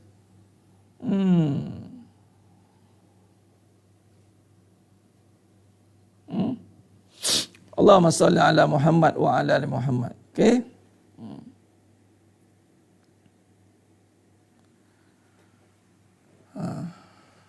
Alhamdulillah.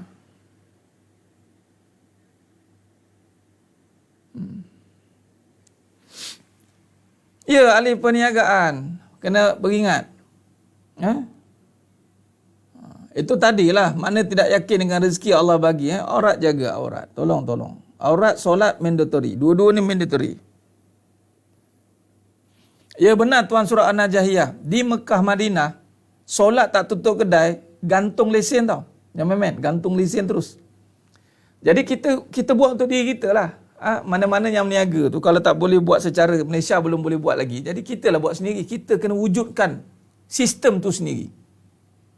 Macam contoh saya akan wujudkan di sekolah ni. Tak solat, lambat turun, gantung sekolah. Solat ni jangan. Selagi mana kita tidak nampak melambatkan solat satu masalah besar, selagi itulah masalah semakin besar. Kita anggaplah tak apa. Jumpa klien lambat, tahu pula takut hilang projek. Jumpa Allah lambat, tak apa. Saya nak bagi tahu sistem ni bagi yang meniaga. Saya nak bagi tahu meniaga. Dia dipanggil ada prime time. Prime time solat ini, walaupun solat contoh Zuhur 1.23. Memang sebelum asar 4.45. In between ni, kita boleh solat tak? Memang tak wajib awal waktu tak wajib. Awal waktu tak wajib. Tapi tuntutan, keutamaan awal waktu. Nak bagi tahu, awal waktu ini bahasa mudahnya yang dilihat Allah. Atau bahasa mudahnya saya nak bagi macam ni, tamsil bagi jemaah faham. Tamsil begini. Okey baik, kita ada waktu. Saya ambil tamsil perkahwinan. Kita kan ada masa jemputan pukul 11 hingga pukul 4. Kita tulis jemputan kahwin, betul tak? Okey. Lepas tu pengantin turun pukul berapa? Kita tengok pukul 12. Biasa pengantin pukul 12 sebelum Zuhur. Baik, pengantin turun ni yang kita nak jaga ni. Sebenarnya kalau orang yang kenal ni datang time pengantin turun. Jadi raja sehari turun waktu ini. Kita dah tengok raja sehari dan raja sehari pun nak tengok siapa yang datang. Macam itulah. Jadi sama juga begini, waktu awal waktu Al-Malikul Mulk ya Zul Jalali wal Ikram akan melihat awal waktu siapa yang datang. Jadi siapa yang rebut awal waktu ini dengan sebenar-benar kefahaman, malah berusaha untuk di rumahnya, maka dia sedang menjaga sangka baik dengan Allah. Si isteri di rumah lah. Sebab tu suami kena bising sikit. Solat belum ni? Pukul berapa solat ni? Masak lagi, time nak zuhur, time itulah masak, time itulah sibuk-sibuk. La ilaha illallah. Time nak bang, time itulah baru pegang periuk, baru pegang ni. Macam tak reti kan dah nak urus masa. Orang yang tak urus masa solat, maka dia tak reti urus masa. Tak usahlah cerita dia hebat dalam urus masa ni. Taklah, tak usah ceritalah pancul-pancul. Kalau waktu solat pun tak pancul. Buat selamba je kan. Ni kita tekan hak dalam waktu ni dulu. Faham betul-betul. Baik. Allahumma salli ala Muhammad. Baik. Jadi sebenarnya mata Allah Subhanahu Wa Taala. Jadi tamsil kahwin tadi tu Tuan Surah Najaya nak bagi tu pengantin hanya turun pada pukul 12. Pengantin takkan turun sepanjang masa. Samalah. Walaupun solat zuhur dan asar ada waktunya panjang, tetapi yang Allah nak tengok awal waktu je. Selebihnya solatlah. Dikira lah. Cuma special awal waktu. Lepas tu Nabi SAW dan sahabat semua awal waktu. Allahumma salli ala Muhammad wa ala ali Muhammad. Benar Tuan Rizki Ramzin. Sayyidina Umar Khattab radhiyallahu anhu terlambat takbiratul ula.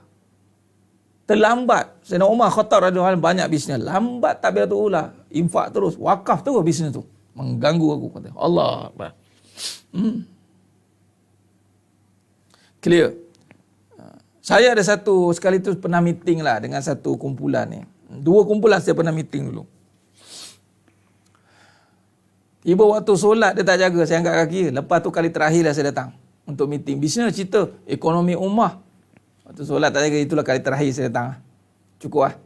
Dan satu lagi meeting tu pula dia cerita tentang masalah keadaan orang Islam sekarang lemah, bisnes tak bagus. Cerita lah semua. Saya tunggu juga apa isu dia. Tak ada pun isu tentang sentuh waktu solat. Orang niaga, terutama yang niaga, patut dia isu paling besar. Kita tengok peniaga-peniaga. Mana peniaga-peniaga yang menjaga waktu solat? Peniaga-peniaga lah sepatutnya menjaga waktu solat. Tapi dia tak nampak itu isu besar. Isu remeh bagi dia. Yang penting, peniaga tak pandai urus bisnes lah. Peniaga tak ada simpanan. Peniaga tak ada idea yang bagus.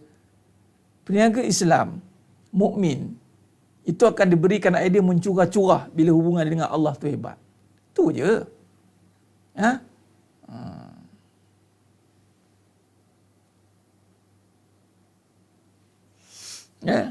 Allahumma salli ala Muhammad wa ala ali Muhammad. Baik, jadi tu hak dalam waktu, hak dalam waktu. Hak waktu kita dulu cerita lagi.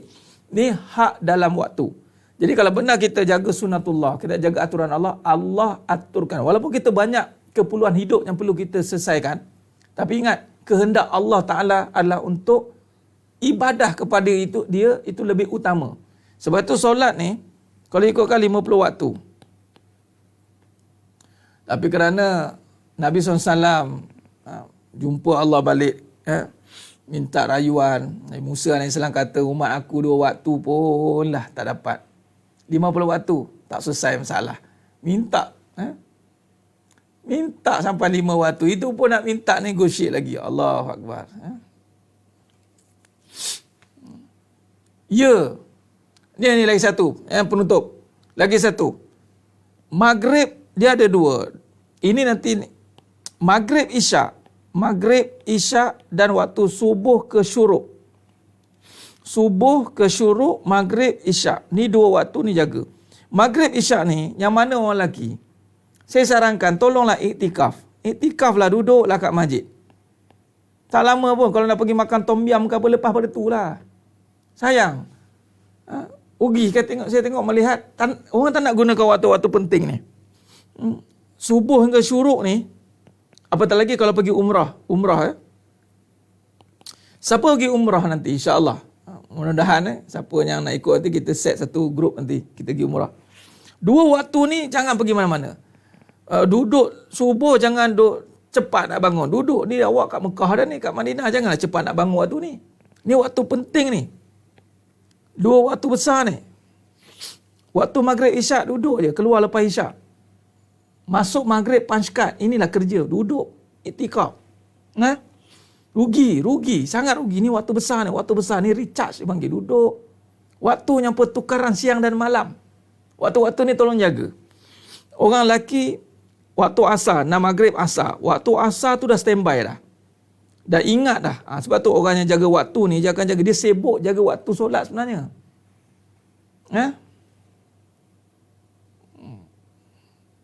Allahumma salli ala Muhammad wa ala ali Muhammad.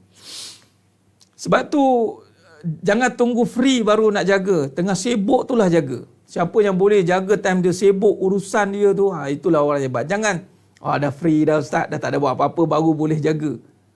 Baru boleh jaga. Jaga solat ni bukan tunggu free. Freekan waktu untuk jaga. Sibuk macam mana pun dia kena cut.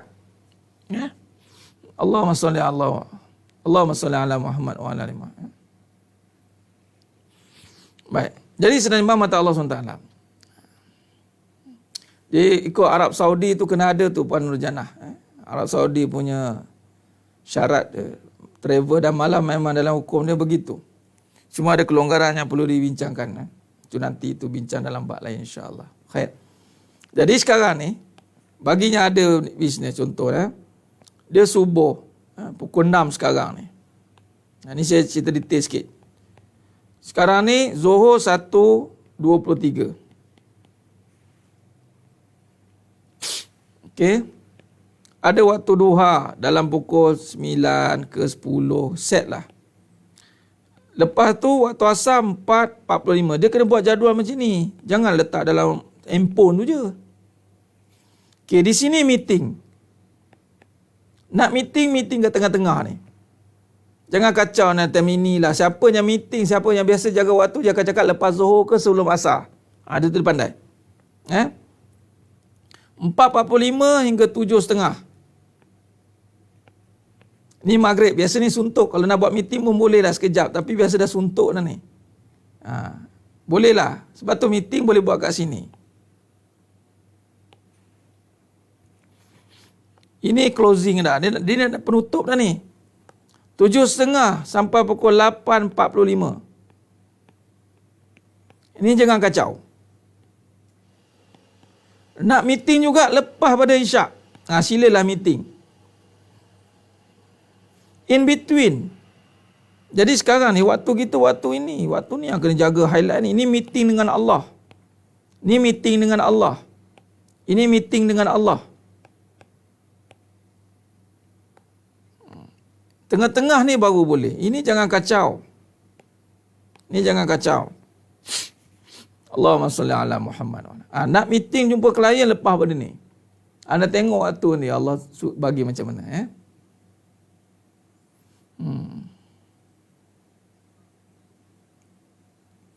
Ya Tuan Faiz Osman, insya-Allah, amin ya rabbal alamin. Benda ni kan siapa yang perhati tengok dia akan nampak biasa. Allahumma salli ala Muhammad. Waktu Zuhur tak ramai, waktu asar tak ramai, sebab itulah. Ini basic ni, hak dalam waktu solat pun kita syarahkan masih ramai yang susah nak apply. Memang. Allah berfirman dalam surah Baqarah 45, "Wasta'inu bis-sabri was-salah wa innaha lakabiratun illa 'alal khashi'in." Minta tolonglah dengan sabar dan solat. Wa innaha, dan dia sesungguhnya amat berat. Amat berat. Amat berat. Solat yang amat berat. Wa innaha lakabiratun illa 'alal khashi'in, kecuali orang yang yakin. Nampak? Bagus Puan Ariana. Bagus. Mantap. Tukar timetable. Benda-benda macam ni kena tengok. Nampak? Ini kita punya timetable kita. Siapa yang terkejar-kejar urusan akhirat, maka urusan dunia ini akan dipermudahkan. Maka siapa terkejar-kejar urusan dunianya, bermaksud dia sedang memudahkan urusan akhiratnya. Maka tiada dia pertolongan. Maka dia tak akan dapat sunatullah itu. Ini aturan Allah dulu. Allah aturkan hidup kita untuk solat. Please make sure solat menjadi mandatory. Suami-suami tolong. Suami-suami tolong jaga. Kadang-kadang time tu lah isteri nak ajak, time zuhur lah nak ajak. Awak nak keluar lepas zuhur sebelum asar. Kalau nak shopping, tak ada istilah masuk je nanti hilang. Tak ada. Abang bagi masa 1.5 jam. Nak shopping boleh 1.5 jam. Sebab apa? Kita tak ada masa untuk dunia yang lama sangat. Tapi sebab dia niat untuk tunggu solat, jadi shopping jadi ibadah. Shopping jadi ibadah. Nampak? Sementara menunggu masuknya waktu asar, saya bang window shopping dulu boleh bang? Boleh, silakan. Tapi kamu nak membeli tu kamu kena ingat waktu solat. Biasa orang beli dia ingat waktu solat, dia tak jadi beli banyak-banyaknya. Sebab bila solat dia ingat Allah kan. Dia ingat Allah tak perlukan benda-benda ni yang banyak-banyak ni. Tu cara dia. Dia kadang masuk galit, masuk shopping galit, shopping mall galit. Allahu Akbar.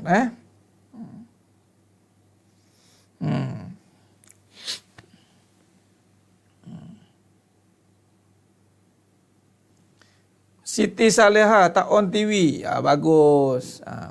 Tapi ceritanya jangan sebab dia anak-anak ni yang bagusnya. Baik, saya nak bagi tahu. Yang sebaiknya walaupun ada TV, ada handphone, ada kerja, bisnes tapi dia boleh jaga. Itu yang sebaiknya. Bukan kita buang. Kita tak nak dia sebab tak ada TV, sebab ni dia boleh jaga. Contohlah minta maaf cakap. Bagi yang dah pencen, minta maaf. Jadi jangan sebab dah pencen baru boleh jaga solat waktu solat. Dia kena jaga tu time tengah busy tu jaga. Itu yang sebaik-baiknya. Time muda. Orang muda mana orang muda? Dia tak jaga pun waktu solat kat masjid sebab sibuk lah. Nantilah dah pencen, nantilah jaga waktu solat. Alasan dia. Jadi jangan kata kita tak ada TV baru boleh jaga solat. Tengah ada TV tu dia boleh jaga solat tidak? Kita nak train macam tu. Kita tak nak dia tak ada TV, tak ada handphone, tak ada ni. Tapi bila ada lupa terus semua. Tak guna juga. Biar dia hidup dengan surrounding dunia ni, tetapi dia boleh manage dunia dia dengan waktu. Dia cara dia.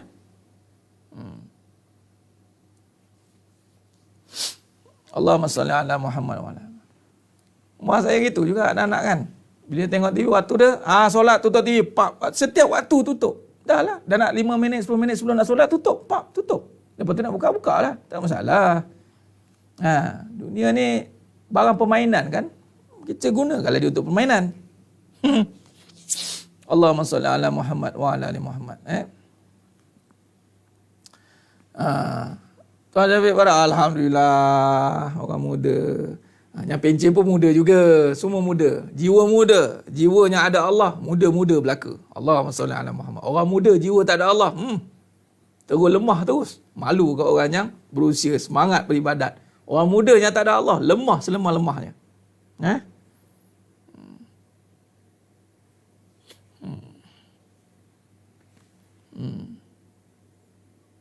Ustaz tahu tak waktu belajar kayu dulu profesor pun tak ajak metod ni. Allah. Alhamdulillah, amin. Ini lebih tinggi pada profesor. Mariana. Allahumma salli ala. Saya ada TV tapi malah tengok TV takut lalai. Jangan kerana lalai. Lalai ni atas kita. Atas kita menguruskannya. Janganlah sebab TV yang tak melalaikan. Orang bagus itu adalah orang yang tidak dilalaikan dengan TV ketika TV tengah ada. Jangan lagi pada dunia. Jangan lagi daripada dunia. Kita kena kuasai dia. Jangan lagi. Kalau lagi nanti kita, mana kita masih lemah sebab buka TV dia terlalai terus. Macam contoh ada kes sekolah, dia diasingkan lelaki perempuan. Baguslah. Sekolah ni lelaki tak ada perempuan. Konon-konon nak jaga, yelah. Baguslah. Tapi sekali, ini kisah benar. Anak dia, satu sekolah dan satu tempat dia pindah ke sekolah saya. Sekolah dia tak ada perempuan. Tapi jadi isunya, bila dia tengok perempuan, dia tengok semua cantik lah. Dia tengok perempuan semua cantik. Mak dia kata, pening Ustaz. Itu saya cakap. Saya pun sekolah agama juga. Sekolah agama. Sekarang ni Islam mengajar kita untuk mendidik nafsu, bukannya menghalang. Didik, jangan bagi dia terkejut. Akhirnya dia terkejut tengok perempuan. Dia tengok perempuan semua cantik. Sudah kata. Ni semua lelaki. Masuk perempuan seorang dalam kelas, riuh rendah terus. Sebab tak pernah tengok perempuan. Jadi kena didik. Itu masuk kena bimbing. Bukan kita halang terus, tapi tunggu masa nak buat. Tu hati-hati. Dia kena ada didikan begitu ya. Baik. Benar Tuan Surau Anajaya. Peralatkan dia ya. Peralatkan dia. Sebab tu kat sekolah saya, antara pendekatannya kehidupan. Saya bagi bawa handphone. Tapi saya akan tanyalah, dia buat benda yang silap-silap lah. Hari bulan kena tanya. Sebab kita tak bagi bawa kat sekolah. Balik rumah, kodok balik bawa handphone. Apa? Jadi macam kartun pun kadang. Tak maaf lah ya. Sebab ni cerita kebenaran kan. Kat sekolah pergi dia tak bawa. Balik rumah pakai balik. Baik, saya cakap bawa. Saya tengok, untuk apa kamu bawa? Untuk apa ada handphone? Saya akan tanya. Akhirnya dia pakai untuk kebenaran je lah. Handphone tak haram. Yang haram ni salah guna. Baru haram. Allahumma salli ala Muhammad wa ala ali Muhammad. Khair. Jadi sedang jemaah mata Allah SWT. Saya kira cukup setakat itu dulu. Perbincangan kita. Pada malam yang penuh barakah ni. Kita berhenti dulu setakat ni. Untuk perbincangan kita insyaAllah. Kita akan sambung pada siri yang akan datang. Oh ya. Untuk makluman. Besok tak ada kuliah. Besok malam tak ada. Sebab saya pergi Seremban. Di surau Fasa mana tak. Saya lupa Allah. Saya kena tengok balik. Nanti saya share. Siapa yang ada area Seremban dekat-dekat tu sila datang. Jemput datang ya. Ada yang inbox saya tu. Saya tak sempat reply lagi tu. Besok malam saya ada di Seremban. Saya tak sempat untuk ada kuliah malam esok. Jadi malam ni saya direct sikit lah. Jadi kita jumpa pada satu hari lagi lusa sebelum 2 hari sebelum cuti raya insyaAllah ya. Malam start pukul 10. Pukul 10 hingga 10.30. Kalau 10.30 tu maksudnya saya ada kuliah jauh lah. Jauh tu masuk masih dalam Selangor lagi lah. Kalau dah keluar pun Seremban ni lah tu memang saya akan postpone terus ya. Allahumma salli ala Muhammad wa ala ali Muhammad. Khair. Jadi Alhamdulillah. Terima kasih kepada semua sila jemaah mata Allah SWT atas perkongsian yang diberikan. Mudah-mudahan Allah berkati kita semua insyaAllah. InsyaAllah saya akan turunlah insyaAllah. Allah beri masa nanti kita pergi, kita turun. Baik. Jadi terima kasih banyak. Mudah-mudahan apa yang kita bincangkan pada malam yang penuh barakah ni, Allah berkati kita semua. Allah letakkan kita semua dalam golongan pejuang atau pencari penyebar kebenaran. Dan semua yang menonton malam ni insyaAllah Allah pilih dimasukkan dalam syurga yang tanpa hisap. Amin ya rabbal alamin. Jadi mohon maaf di atas segala kekurangan, tersalah kata, terkurang bicara saya, terkurang dalam penyampaian, segala kelemahan. Saya mohon maaf. Mudah-mudahan Allah Ta'ala sajalah yang mampu menyempurnakan segala perbahasan kita pada malam yang penuh barakah ni. Jadi cukup setakat itu saja. Bertemu lagi kita pada siri yang lain insyaAllah. Aqulu qawli hadza wa astaghfirullahalazim li wa lakum. Wabila taufiq wal hidayah. Wassalamualaikum warahmatullahi wabarakatuh. Kita tangguh dengan tasbih, farah dan suratul As. Subhanakallahumma wa bihamdik. Asyhadu an la ilaha illa anta astaghfiruka wa atubu ilaik. Bismillahirrahmanirrahim. Wal 'asr. Innal insana lafi khusr. Illa allazina amanu wa 'amilus solihat wa tawassaw bil haqq wa tawassaw bis sabr. Wallahu a'lam bisawab. Takbir. Allahu akbar.